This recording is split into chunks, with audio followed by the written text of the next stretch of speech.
Hi friends, my name is Jenna with Dog Liaison Training out of Southern California, and today we're going to talk about the difference between isolation distress and separation anxiety.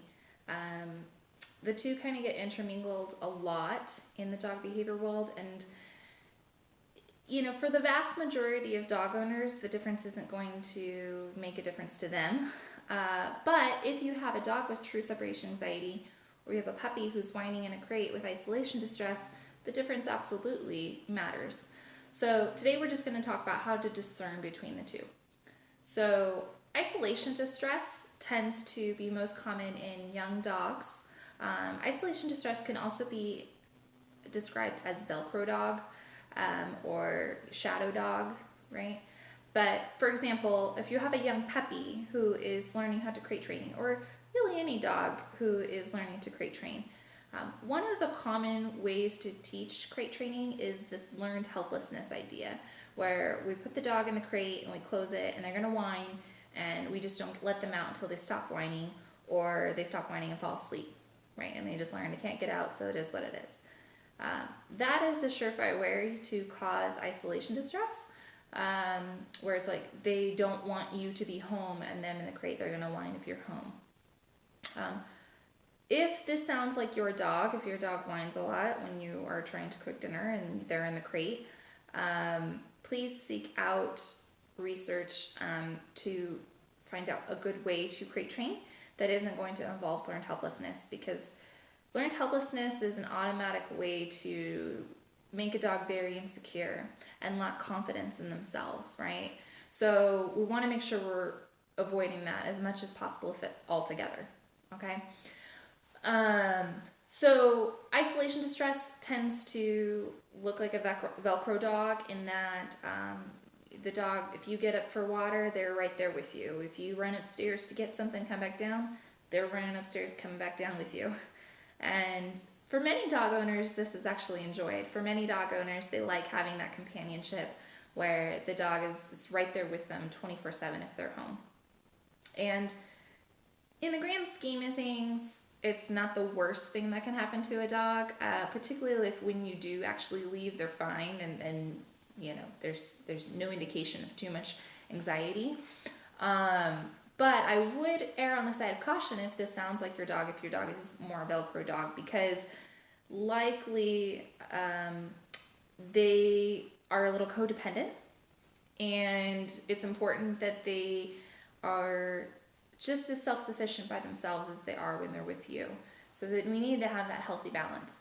Just like with humans, it's normal to have introverts, it's normal to have extroverts. Introverts are going to seek out alone time a little bit more. They're going to crave off, their energy around other people is going to exhaust them, and extroverts are going to crave off the energy of others. So they're going to seek out having that companionship with them. Perfectly normal and viable in the dog community. Nothing wrong if you have an extroverted dog that likes companionship and just prefers to have you near them rather than be alone. But up until a point, right? We want to make sure that it's not at the expense of their own self-sufficiency. So looking for those signs that indicate that your dog is a little too reliant on your companionship, and to the point of nervousness when you get up, like, oh my gosh, what is she doing? I gotta watch her. What's going to happen? What does this mean? Right? Those are all things we need to be cautious of. Separation anxiety is going to be more of, not only are they concerned when you're home, but more importantly, they're concerned when you leave. And in fact, it's actually very common for dogs with separation anxiety to be perfectly fine when you're home, or in fact, you're home and they're on the other side of the room. They don't even care. They're like, yep, cool, you're here, whatever, right? But the second you leave, now they're destroying things. Now they're trying to escape out of things. Now they're chewing up your blinds. Now they're clawing out the window, all that stuff, okay? When we're talking about separation anxiety, there is a whole other level of paranoia in the dog. It is beyond the point of just, I like having you near me and I feel alone. Now it's graduated to, I don't know where my resources are. So when my mom leaves, there goes my water, there goes my food, there goes my shelter, there goes my bedding, there goes the place where I think I'm gonna sleep. Because you provide all of those things for them, when you walk out the door, in their mind, there goes all of those resources too, right? Now, you're rationalizing that, well, no, I have a doggy door, they can go outside and go pee whenever they want, or I left a water bowl out for them, or maybe a free feed and the food is even available. Or obviously they can sleep when I'm not here, right? They can sleep anywhere they want, right? So you're rationalizing it as, of course, those resources are still available. But remember that when we're talking about paranoia or anxiety, this is an emotional experience that is not rational at all. It's not going to be logical. They're not thinking fundamentally like you are.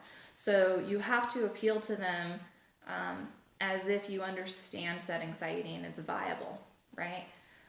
Treating separation anxiety means you're treating their concerns as if they're viable, as if they make sense, even though in our human world they may not, okay? So when you're treating separation anxiety, the key ingredient in curing a dog of separation anxiety is you're establishing trust with them.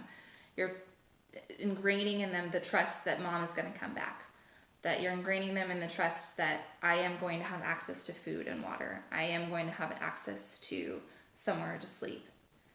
You're also ingraining trust in themselves. So they're learning to trust themselves and their own abilities. You're making them more confident in their own abilities, right? So that is that they can sleep comfortably. Remember, sleeping requires a lot of vulnerability. So if you have an anxious dog who is insecure, they're probably not going to want to sleep because that makes them very vulnerable to the dangers of the world.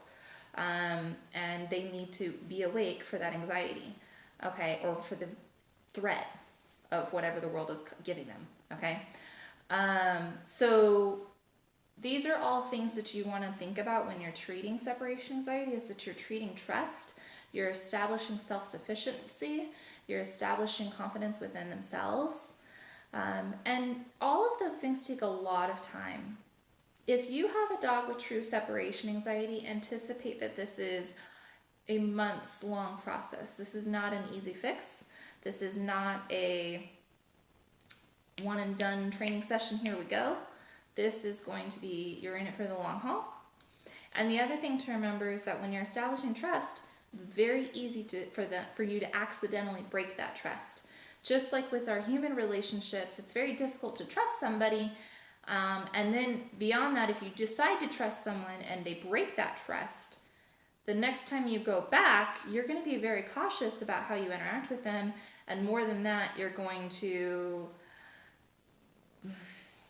walk in with your toes first instead of your head first this time, right? You're not going all in. You're going in trepidatiously, right? Because that trust hurt so much the first time.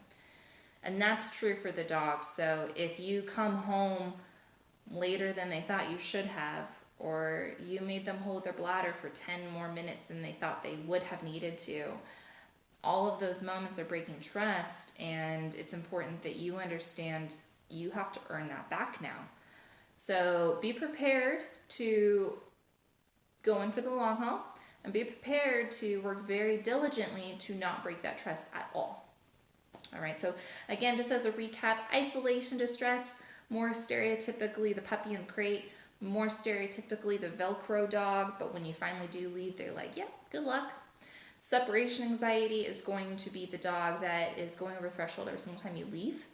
That is that they're destroying something and they're having paranoia about the world around them. My name is Jenna, and I'll see you guys next.